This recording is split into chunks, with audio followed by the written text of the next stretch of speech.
Okay. What I want you to do is to ignore that and just hit OK. Now, there may be another message that will appear when you first open it up. It will show up in this upper area right up here. Right up here. It will ask you to, well, basically what you'll do is click the button that says Enable Macros. Ok, quindi solitamente quando si apre il programma apparirà un messaggio di Excel che ci chiede se abilitare o disabilitare le macro. Quindi noi dobbiamo cliccare su Abilita macro. Okay.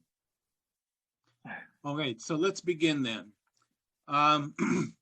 Let me direct your attention to the bottom of the screen here where we have the tabs down at the bottom. Different colored tabs. Ok. Ok, per prima cosa vediamo nella parte bassa dello schermo i vari fogli di lavoro riconoscibili dai vari colori. Quindi abbiamo il primo che è setup, dove vanno le informazioni e via dicendo. Very good. Each of these tabs has a different job in supporting this template. The first tab that we're going to review is called the Setup tab. This is where we're going to tell the template what information we want on the chart. Il primo foglio è quello sul quale andremo ad inserire le informazioni che vogliamo vengano riportate sulla standard Celeration chart. Okay. So the area right here that I'm highlighting, these contain field names and room to write information about the learner whose progress you're going to chart. So here you can see that we have for the name of the learner. Quindi in questa tabella andiamo a mettere le varie informazioni relative allo studente e al programma e al setting del quale stiamo conducendo il programma. So I'm just going to make this up, Luca, as we go here. So, Okay. So the next three fields here, we have counted 1, 2, and 3. This is where you're going to enter the labels for your pinpoint movements that you're going to be training on. So we might say here, come on, say, oh, I can't type straight today. The problem here is that this keyboard is off center on this computer, and it takes a while to get used to this. And then we'll follow CC words with incorrects, and we'll leave counted number 3 empty for right now. In queste righe andremo a riportare i comportamenti che andremo a riportare appunto sulla standard. So over here, so I'm just making some things up here. The person who's responsible for gathering the data, we can just put some initials in there. Stuart.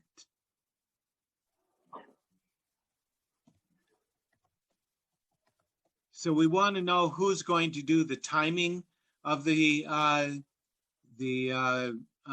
period where we're recording progress, who's doing the counting, and who's doing the charting. And if we... quindi qui ci andranno le persone, i nomi delle persone, chi condurrà nello specifico il programma, chi andrà a conteggiare le risposte corrette ed incorrette e chi andrà a riportare i dati sul grafico. If we go over to our chart by clicking on blue line here, Ok, Now you blue can line see, serve per andare sulla standard. okay. Now you can see down at the bottom here in the lower left and lower right, the information that I typed in over on the setup page. So here we have our learner, the setting, what our pinpoints are, who the director and administrators are, what agency, and then who's doing the timing, the counting, and the charting. Ok, quindi qui abbiamo le informazioni che abbiamo riportato nella tabella sul foglio setup, riportate, le vediamo riportate sul grafico della standard Synchronization chart. Very good. Now, we're going back to the setup page.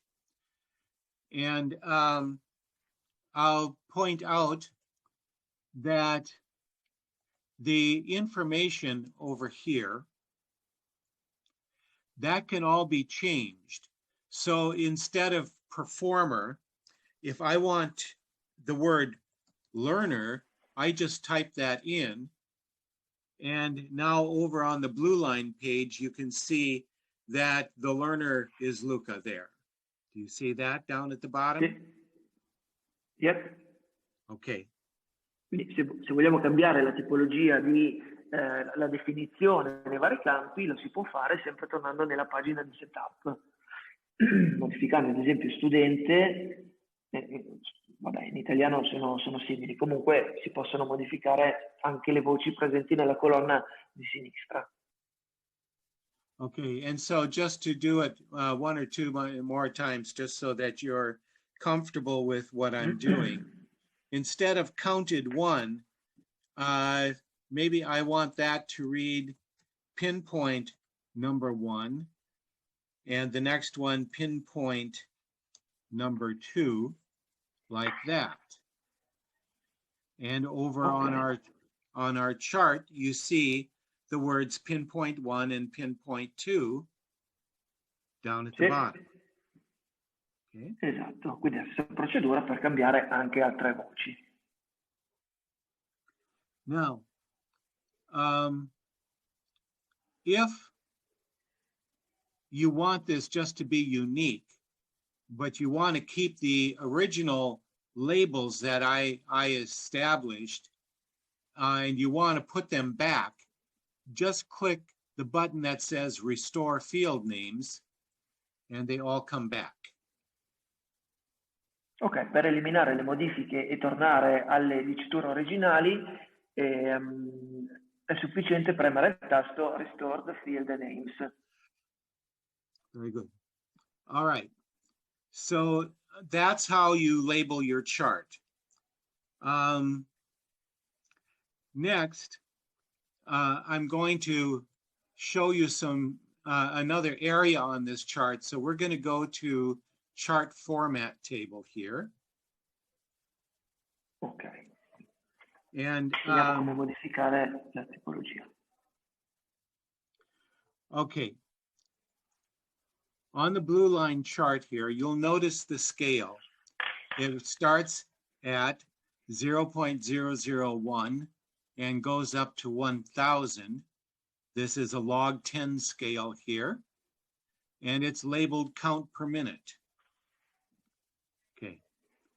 Now, this, and you'll notice that the days along the bottom here, there is room for 140 days of data divided into 20 groups of 7 days each.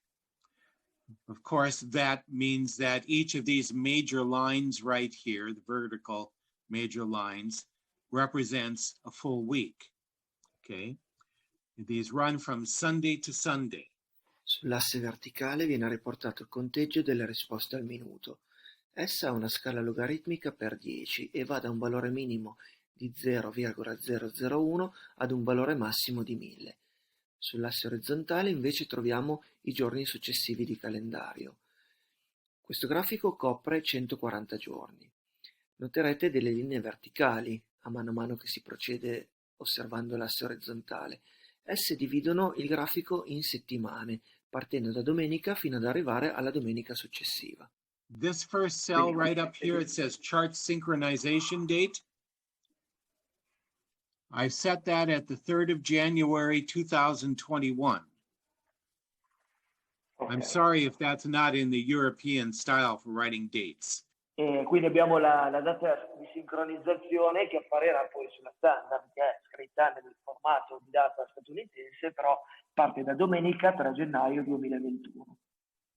Okay. Now, the thing that you need to know about that date is that date always falls on a Sunday. That's your job, is to make sure it falls on a Sunday. Quindi questa data, quindi la prima data che troveremo sulla standard, deve per forza essere una domenica. Good. So if I go to the progress record page, just go there for the moment, you can see this cell that I just clicked, cell C6, right there. It has 1/3/2021. That is the same as this date right here, January 3rd, 2021. It is also the same as this date right here on the chart. Perfetto, quindi questa data è la stessa nel primo foglio di setup, nel foglio del record dei progressi e nel terzo foglio della standard.